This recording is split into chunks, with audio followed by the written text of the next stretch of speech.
सभी को मेरा आत्मवंदन। आज हम सीतायन इस किताब का स्वाध्याय करने वाले हैं। तो सबसे पहले ये जानना जरूरी है कि सीतायन ही क्यों। मुझे लगता है पीएमसी से जुड़े हर एक ध्यानी मास्टर को सीतायन इस किताब के बारे में पता है। हर कोई सीतायन के बारे में जानता है और बहुतों ने शायद पढ़ी भी है। और अब हम इस सीतायन का स्वाध्याय करेंगे। सीतायन ये किताब लिखी है देना मरियम। इन्होंने ओरिजिनली इंग्लिश में इन्होंने लिखी है और उसका हिंदी भावानुवाद किया है कविता गुप्ता जी ने और मराठी भावानुवाद किया है हमारे ब्रह्मर्षि जोशी सर ने। अब सीतायन का ही स्वाध्याय क्यों? रामायण हम लोगों ने बहुत बार सुनी है, पढ़ी है और बचपन में तो रामानंद सागर का हम लोगों ने रामायण भी देखा है।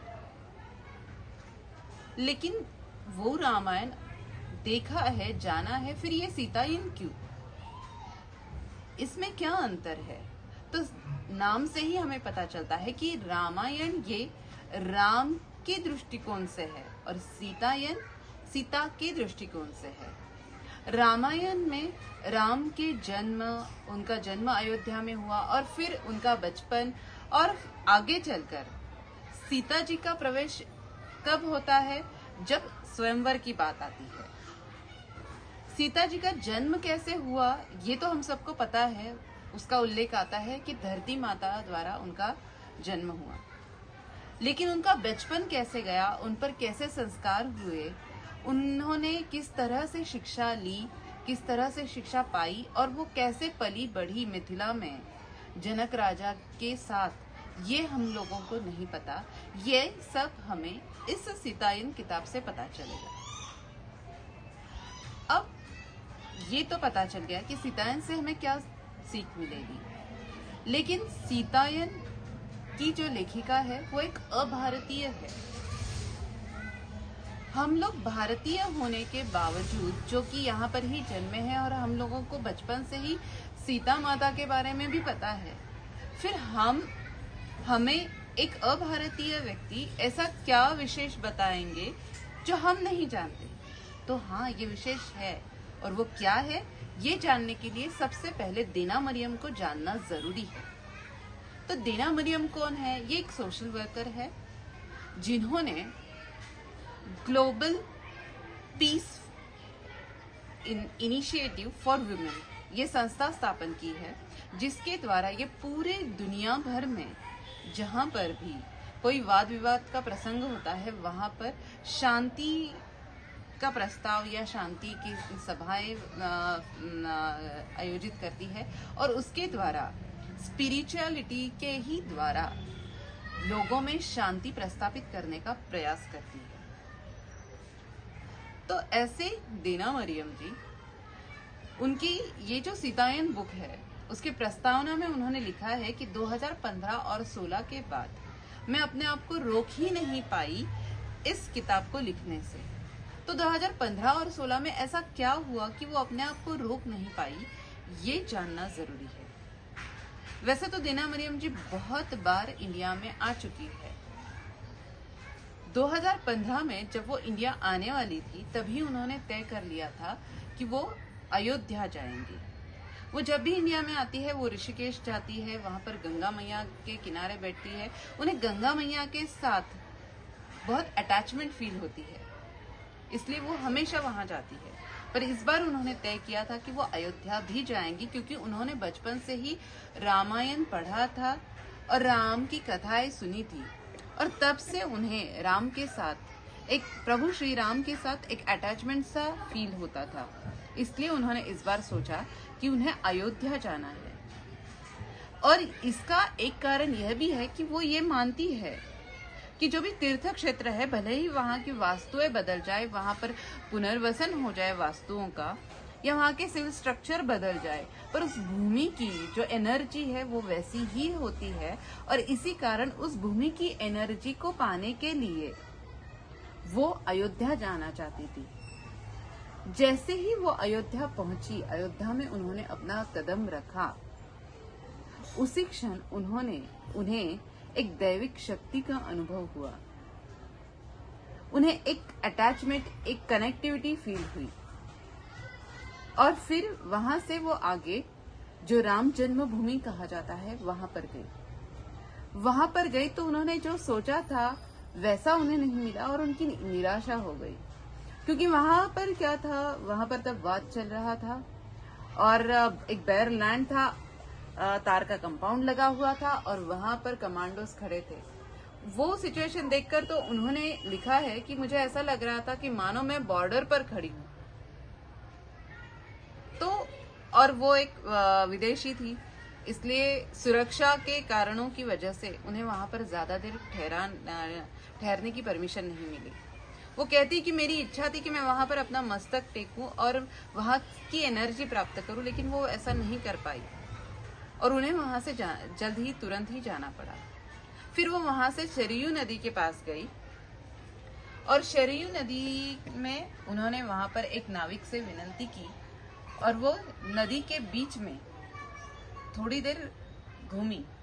वहां पर उन्हें बहुत शांति मिली और उन्होंने नदी को बहुत बहुत धन्यवाद दिया और फिर वो वहां से लौटी। फिर वो चली गई अपने घर, पर उन्हें एक कनेक्टिविटी की फीलिंग हमेशा आती ही रही। 2016 में वो पुनः इंडिया में आई, तब वो कश्मीर में जो वाद विवाद चल रहे थे उनसे संबंधित कुछ स्पिरिचुअल लोगों से, उनके धर्म गुरुओं से मिलने के लिए वहां पर आई ताकि वो पीस, शांति बना सके। वहां पर वो काफी सारे बौद्ध मठों में गई, फिर कुछ दरगाहों में गई और फिर अंत में वो जम्मू में जो काफी शिव मंदिर है, वो और उनकी टीम सभी वो शिव मंदिर के दर्शन करने लगे। और वहां पर अंत में रघुनाथ जी का मंदिर एक है, राम जी का मंदिर, वहां पर वो गए। वो कहती है कि वो मंदिर इतना भव्य और इतना सुंदर है कि दुनिया में जितने मंदिर है उसमें सर्वोत्कृष्ट मंदिरों में से वो एक है। इतना सुंदर मंदिर वो वहां पर गई और जिसे गर्भस्थली कहते हैं, जिसे हम मराठी में गाभारा कहते हैं, वहां पर वो गई। वहां पर राम जी और सीता जी की मूर्ति के आगे उन्होंने अपना सिर झुकाया और वो जैसे ही नतमस्तक हुई और भूमि पर उन्होंने अपना मस्तक टिकाया, उसी क्षण वो वहां पर नहीं रही। वो पहुंच गई उस युग में, उस समय में, और उन्होंने देखा कि वो एक 4-5 साल की लड़की है और अपनी माँ के पल्लों के पीछे छिपी हुई है और सामने उसके पिताजी किसी से बात कर रहे हैं। उसने गौर से देखा तो वो प्रभु श्री राम थे। उसके पिताजी उसका परिचय प्रभु श्री राम से करवा रहे थे कि ये मेरी सबसे छोटी संतान है। और जब भी मैं अयोध्या के राजमहल से गुजरता हूँ, ये दौड़ी हुई राजमहल के पास माता माता कहकर दौड़ी हुई आती है। तब प्रभु श्री राम आगे बढ़े, उस बच्ची का चेहरा हाथ में लिया और उसके आंखों में देखकर कहा कि ये इससे पहले भी यहाँ आ चुकी है, सीता जी के साथ उनकी सेविका के रूप में, और हमारे वनवास से लौटने से पहले ही इनका यहीं पर देहावसन भी हो चुका था। अब ये पुनः नया जन्म लेकर यहाँ पर आई है। उसके बाद राम जी ने उसके सिर के ऊपर हाथ रखा और उसके पिताजी से अनुरोध किया कि इसकी शिक्षा बंद मत करवाना, इसे सिखाना। और सीता भी यही चाहती थी कि लड़कियों का शिक्षण न रुके।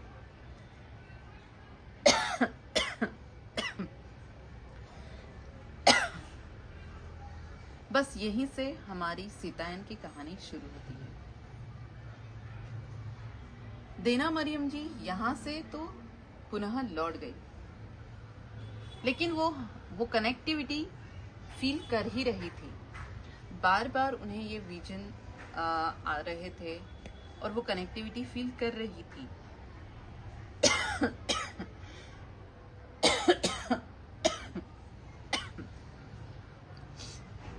तो वो विजन जो उन्हें आ रहे थे, उन सभी को जोड़कर उन्होंने सीतायन का निर्माण किया। सीतायन, वो हर बार जो भी उन्हें विजन आता वो रिकॉर्ड कर लेती, लिख लेती, और फिर उन्होंने अंत में सीतायन इस किताब का निर्माण किया। इस तरह से सीतायन ये किताब हम लोगों के सामने आई। अब यहाँ से कहानी शुरू होती है। मीनाक्षी कहती है कि मेरा जन्म मिथिला के एक गरीब ब्राह्मण कुल में हुआ और उनके पिताजी, जिनका नाम दुष्यंत था, वो पीढ़ी दर पीढ़ी उनके दादा परदादा जनक राजमहल के सेवक के रूप में काम कर रहे थे। मीनाक्षी के पिताजी, जो हमारे सीता जी के पिताजी है राजा सिरध्वज जनक, उनके पिताजी हर्षवर्मा जनक के साथ काम करते थे और उसके बाद जब सिरध्वज जनक जी ने उनका राज्य संभाला तो वो उन्हें सेवा देने लग गए। राजा सिरध्वज जनक से लोग इतने कनेक्टेड थे, वो अपनी प्रजा से इतना स्नेह करते थे कि लोग उन्हें बाबा कहकर पुकारते थे। यहाँ पर मीनाक्षी ने राजा सिरध्वज जनक का भी बहुत सुंदर वर्णन किया है। वो कहती है कि राजा जी सभी के रिस्पेक्ट के पात्र थे। वो सभी से इतना स्नेह करते थे अपनी प्रजा से। वो किसी को भी छोटा बड़ा नहीं मानते थे, सभी को एक समान मानते थे, सभी से एक समान स्नेह करते थे। इसलिए लोग उन्हें बाबा कहकर पुकारते थे और उनका बहुत रिस्पेक्ट करते थे। मीनाक्षी यहाँ पर मिथिला के सौंदर्य का भी वर्णन करती है। वो लिखती है कि मिथिला सृष्टि के सौंदर्य से परिपूर्ण था। पहाड़ी इलाका, जंगल, वृक्ष और नैसर्गिक सौंदर्य से भरा पूरा। आज का मिथिला यानी नेपाल में स्थित जनकपुर धाम, तो वो इतना सुंदर मिथिला और वहां का जो राजमहल है वो बाकी राजमहलों की तरह अपनी वैभव का प्रदर्शन करने वाला राजमहल नहीं था।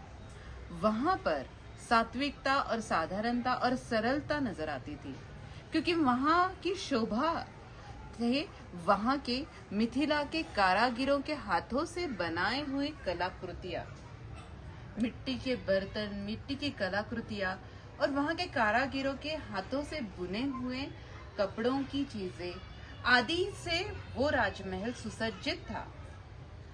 कोई भी बाहरी दिखावा वहां पर नहीं था। संपूर्ण मिथिला नगरी में ही बाहरी दिखावा नहीं बल्कि आंतरिक गुणों पर ज्यादा उन्होंने स्ट्रेस दिया हुआ था। ये खुद महाराजा जनक सभी मिथिला वासियों को सिखाते थे कि बाहरी सौंदर्य कोई महत्वपूर्ण नहीं है, आंतरिक सौंदर्य महत्वपूर्ण है और हम सभी को उसी की ओर ज्यादा ध्यान देना चाहिए। और यही सीख होने की वजह से मिथिला नगरी के सभी लोग भी वैसे ही थे मीनाक्षी के पिताजी। मीनाक्षी के पिताजी अपने राजा के प्रति बहुत ज्यादा समर्पित थे। उनका कार्य था महल की साफ सफाई का देखरेख करना, यानी कि सुपरविजन का काम वो करते थे। उनके हाथों के नीचे जितने भी कर्मचारी थे, उन्होंने काम सब ठीक से किया है या नहीं, साफ सफाई ठीक से की है या नहीं, ये सब ध्यान रखने का कार्य उनके पास था। वो हर रोज सभी का काम देखते, चेक करते। अगर कहीं उन्हें कुछ ऊपर नीचे कम ज्यादा या कहीं कुछ गंदगी नजर आती तो वो खुद ही उसे साफ करने लगते। मीनाक्षी बहुत छोटी थी, उसे ये चीज समझ में नहीं आती थी, पर उसे बहुत बुरा लगता था कि मेरे पिताजी इतने बड़े हैं, मतलब उसके हिसाब से तो वो ऊंचे पद पर ही थे क्योंकि वो सुपरवाइजर थे। वो बड़े पद पर होने के बाद भी ऐसे छोटे काम क्यों करते हैं, ऐसे उनके दिमाग में आता था। छोटी थी इसलिए उसे ये समझ में नहीं आता था, लेकिन पिताजी हमेशा उसे ये समझाया करते थे कि बेटा कोई भी छोटा बड़ा नहीं होता है। और राजा जनक भी हमें यही सिखाते हैं, क्योंकि राजा जनक का वो उन्हें उदाहरण देते कि राजा जनक जिन्होंने पहली बार वहां पर हल किसानों को दिखाया था कि हल से कैसे खेती की जाती है, और इतना ही नहीं, वो किसानों को हल कैसे चलाना है ये स्वयं दिन भर किसानों के खेत में स्वयं हल जोतते थे और उन्हें दिखाते थे। इस तरह से यदि राजा जनक ही छोटे बड़ों का भेद नहीं रखते तो हम क्यों रखें। काम कोई भी छोटा बड़ा नहीं होता। महत्वपूर्ण क्या होता है कि हमें क्या जिम्मेदारी सौंपी गई है, हम किस जिम्मेदारी से काम कर रहे हैं, हम क्या काम कर रहे हैं और वो हम कितनी निपुणता से कर रहे हैं, ये महत्वपूर्ण होता है। ये हमेशा मीनाक्षी के पिताजी उसे समझाने का प्रयास करते, पर वो इस बात को समझने में सक्षम नहीं थी, छोटी थी। फिर एक दिन ऐसे ही महाराजा जनक के कुछ मेहमान आने वाले थे राजमहल में, तो मीनाक्षी के पिताजी महल पूरा चमकाने में, उनकी साफ सफाई में लग गए थे। और उस दिन एक कर्मचारी, एक सेवक नहीं आया हुआ था जो कि फर्श साफ करने का काम करता था। तो मीनाक्षी के पिताजी स्वयं ही उन्होंने फर्श साफ करना शुरू कर दिया। अब उम्र थी और झुककर पहुंचना यानी उनके लिए वो कठिन हो रहा था। उनकी आंखों से वो नजर आ रहा था, मीनाक्षी ने वो देखा, उनका दर्द उन्हें नजर आ रहा था। तो मीनाक्षी ने उनसे कहा कि बाबा आप क्यों कर रहे हो, ये आपका काम थोड़ा ही ना है, आप किसी युवा सेवक को कह सकते हो। तो बाबा को बहुत गुस्सा आ गया। उन्होंने बहुत गुस्से से देखा कि मैं तुम्हें बचपन से यही समझा रहा हूँ कि कोई भी काम छोटा बड़ा नहीं होता, फिर भी तुम यही सवाल पूछती हो। तो उन्होंने कहा कि हाँ, मुझे एक युवा सेवक नजर आ रहा है और अब मैं उसी को ये काम सौंपूंगा। अब मीनाक्षी को ये पता नहीं था कि ये युवा सेवक वो उनकी तरफ इशारा कर रहे हैं।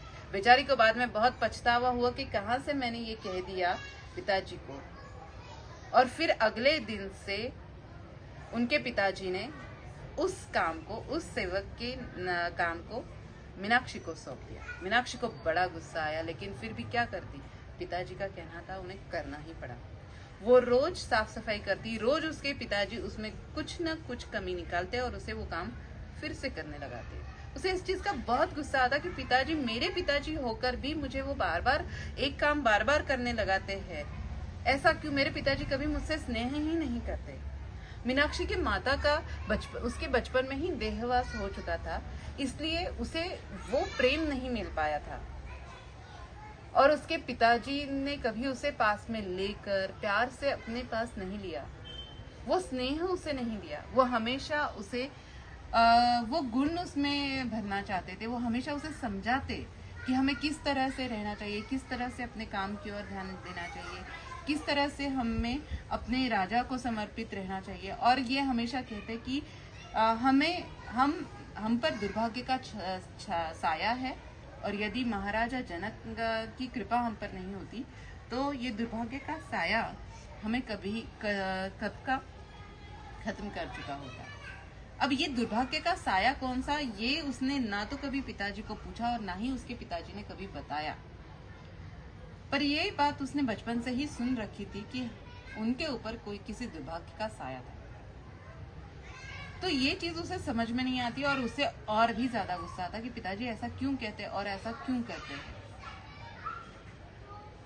इस कारण उसके और उसके पिताजी के मध्य में दूरियां बढ़ती गई।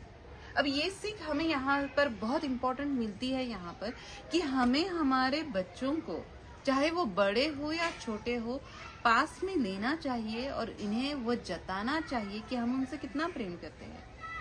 बहुत सी बार ये जताना बहुत जरूरी हो जाता है कि हम हमारे बच्चों से कितना प्यार करते हैं, उससे भी वो बहुत खुश हो जाते हैं। तो ऐसी छोटी छोटी चीजें, छोटी छोटी सीख हमें सीतायन से मिलती है जिनकी ओर हमें ध्यान देना जरूरी है।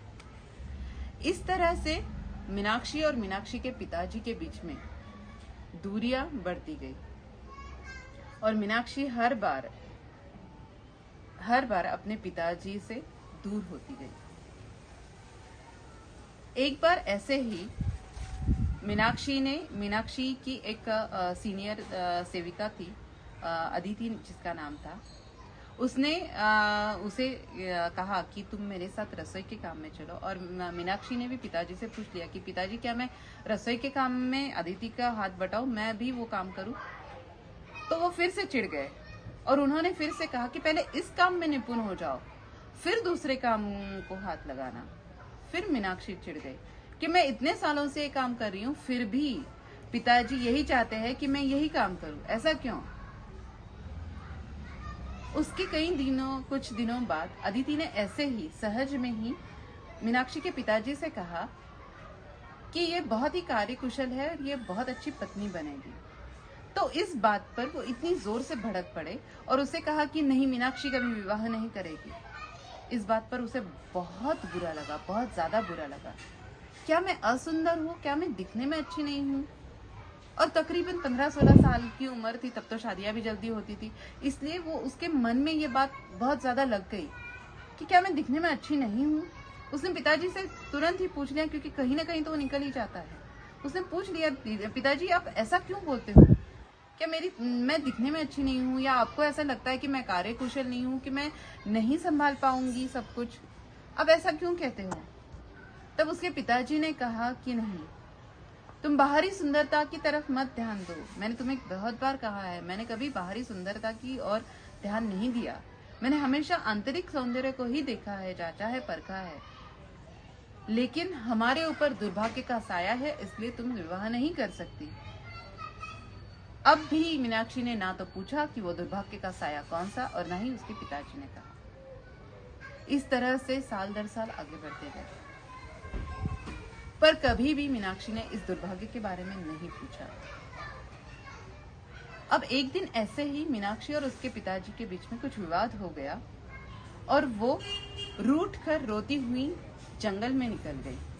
मीनाक्षी के पिताजी ने बहुत आवाज दी कि बेटा रुक जाओ रुक जाओ। उन्हें रियलाइज हुआ कि मेरी गलती हो गई है, लेकिन फिर उन्होंने आवाज देकर कि बेटा रुक जाओ रुक जाओ। लेकिन मीनाक्षी ने इस बार ठान लिया था कि मैं इन्हें मेरा मुंह नहीं दिखाऊंगी, और वो सीधा जंगल में जाकर छिप गए। अगले दिन सुबह अदिति उन्हें मीनाक्षी को ढूंढती हुई जंगल में पहुंची। वो अदिति को भी मुंह नहीं दिखाना चाहती कि मुझे नहीं जाना है, लेकिन फिर भी अदिति ने उसे ढूंढ ही लिया। और फिर अदिति का चेहरा देखकर उसे कुछ आशंका हुई, तो उसने पूछा कि अदिति कुछ हुआ है क्या? तो अदिति ने कहा कि हाँ, एक दुखद घटना हुई है। उसे कुछ आशंका हुई तो उसने कहा कि क्या पिताजी? तो उसने कहा कि हाँ, एक दुर्घटना हुई है तुम्हारे पिताजी के साथ। अब वो थोड़ी सहम गई। उसने फिर पूछा कि क्या हुआ? उसने कहा, अदिति ने, कि कल रात तेरे पिताजी जब छत पर चढ़े तो वहां से वो नीचे गिर गए। अब वो सिसकने लग गई कि ऐसा क्या हुआ। उसने आगे पूछा, फिर मेरे पिताजी कैसे हैं? अदिति ने उसके जवाब में सिर्फ गर्दन ना में हिला दी तो वो रो पड़ी। आपके रिश्ते नाते कैसे भी हो, लेकिन संवेदनशीलता तो होती ही है, और पिता है। वो टूट पड़ी, वो रो पड़ी, और वो उस बात को अपने आप को जिम्मेदार ठहराने लग गई, अपने आप को अपराधी ठहराने लग गई कि मेरी वजह से ये हुआ। पिताजी ने मुझे कहा कि रुक जाओ बेटा, पर मैं रुकी नहीं। कदाचित वो ऊपर चढ़े होंगे और मेरा ही ख्याल उनके दिमाग में आया होगा, और इसलिए उनका पैर फिसल गया और वो नीचे गिर गए, और ये दुर्घटना उनके साथ हो गई। वो अपने आप को अपराधी महसूस करने लगे, और अपराध के बोझ में वो सहम सी गई। उस घटना के बाद वो न वो किसी से बात करती, न वो किसी के साथ खाना खाती। वो बस अकेले ही रहने लग गई। लेकिन उसने अपना काम नहीं छोड़ा। वो सुबह में सबसे पहले उठती और पहले अपना काम खत्म करती, अकेली खाना खाती और निकल जाती। न किसी से बात करती, न ही किसी से कुछ पूछती। उसने अपने आप को सबसे अलग कर लिया था। ऐसी सिचुएशन होती है। जब रिश्ता साथ में होता है तब हम उसकी कदर नहीं करते, और फिर जाने के बाद पश्चाताप करते हैं। इसलिए रिश्ता जब तक साथ में है तब उसकी कदर करो, उससे सम्मान दो, उनसे बात करो। ये बहुत महत्वपूर्ण सीख हमें यहाँ से मिलती है, रिश्तों को कैसे संभालना है। कई बार ऐसा होता है कि सामने वाला व्यक्ति अपनी भावनाएं प्रकट नहीं कर पाता, फिर भी उसे समझ कर लो। उसके कहने के बात के पीछे का हेतु समझ कर लो कि वो क्या कहना चाह रहा है, तो फिर पश्चाताप की कोई बात ही नहीं होती। मीनाक्षी के बारे में यही है। अब वो बहुत पश्चाताप कर रही थी। ऐसे ही कुछ समय बीत गया। अदिति ने उससे पूछा कि क्या वो उसके साथ रसोई का काम करेगी, तो उसने कहा नहीं, मेरे पिताजी की अंतिम इच्छा यही थी कि मैं यही काम करूं, तो मैं यही काम करूंगी। उसे सच में एक्चुअली तो उसे अपने आप को दंड देना था, वो अपने आप को दंड दे रही थी। उस अपराध के नीचे वो थी, इसलिए वो वही काम करना चाहती थी और वो वही काम कर रही थी। एक दिन ऐसे ही उसने अदिति से पूछ लिया कि अदिति, मेरे पिताजी राजा के प्रति इतने समर्पित थे कि वो कभी भी रात में सोते वक्त पहले राजा जी का दर्शन करते थे, बाबा का दर्शन करते थे और उनका आशीर्वाद मिलने पर ही सोते थे। और जब कोई यदि उनको पूछता कि आप क्यों ऐसा करते हो, तो वो कहते थे कि कहीं अगर नींद में ही मेरी मृत्यु हो गई तो मैं निश्चिंत रहूंगा कि मुझे राजा जनक का आशीर्वाद मिला है। तो अगर उनका इतना स्नेह था तो मेरे पिताजी के मृत्यु के पश्चात क्या उन्हें दुख नहीं हुआ? तब अदिति ने कहा, नहीं मीनाक्षी, ऐसा नहीं है। जब तुम्हारे पिताजी छत से नीचे गिरे थे तो उस वक्त राजा जी ही उनके पास थे। हम लोगों ने राजा जी को और उन्हें अलग अकेला छोड़ दिया था। तब कदाचित तुम्हारे पिताजी ने तुम्हारे भविष्य के बारे में ही उन्हें कहा होगा और उन्होंने तुम्हारे भविष्य के बारे में उन्हें आश्वासित किया होगा।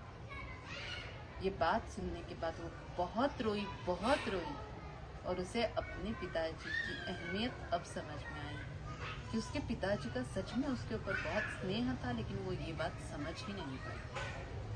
अब समय हाथ से जा चुका था और उसके हाथ में कुछ नहीं था। कुछ दिनों पश्चात जब वो सोकर उठी तो उसने अपने आप में एक अलग ही अनुभव फील किया। उसने जाना कि उसका मन बहुत हल्का हो चुका है, उसके मन पर कोई भार नहीं है। वो एक हल्कापन महसूस कर रही थी, वो एक खुशी महसूस कर रही थी, वो हंसना चाहती थी, वो हंस रही थी। और वो उस दिन वो अपनी सहेलियों के साथ नदी पर नहाने भी गई, जो इतने सालों में वो कभी नहीं गई थी। उसके पिताजी ने हमेशा उसे रोक कर रखा था कि हमारे ऊपर दुर्भाग्य का साया है तो तुम कहीं बाहर नहीं जा सकती। तो उस दिन वो पहली बार नदी पर नहाने गई अपनी सेविका सखियों के साथ। अब वो पहली बार गई थी, इसलिए वो धीरे से उतरती, पहला पैर जमाती और धीरे से उतरती। तब तक बाकी सहेलियों का स्नान हो चुका था और वो निकलने में ही थी। ये रुक गई और बाकी सहेलियां निकल गई। अब नहाते नहाते थोड़ी आगे चली गई और बहाव में थोड़ी आगे बह गई। अब उसे तैरना तो आता नहीं था क्योंकि पहली बार ही तो नदी में उतरी थी वो।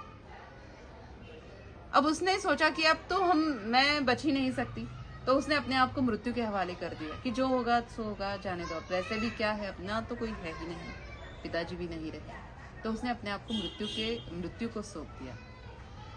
अचानक उसको ऐसे फील हुआ कि नदी का बहाव जो है वो उल्टी दिशा में बह रहा है और वो अपने आप नदी के किनारे पहुंच रही है। और उसने देखा आंखें खोलकर तो वो नदी के किनारे तक पहुंच गई थी। फिर उसने देखा तो वहां पर राजा सिरध्वज जनक खड़े थे, जो नदी की तरफ देख रहे थे, मानो वो नदी को आदेश दे रहे हो उल्टे बहाव में बहने के लिए, ताकि मीनाक्षी बच सके। फिर वो वहां पर उठी। जनक बाबा ने उसके सर के ऊपर हाथ रखा। उसे बहुत आनंद की अनुभूति हुई। पहली बार उसे वो उस प्रेम की अनुभूति हुई जो प्रेम वो अपने पिता से पाना चाहती थी, जिस प्रेम की अपेक्षा उसे अपने पिता से थी।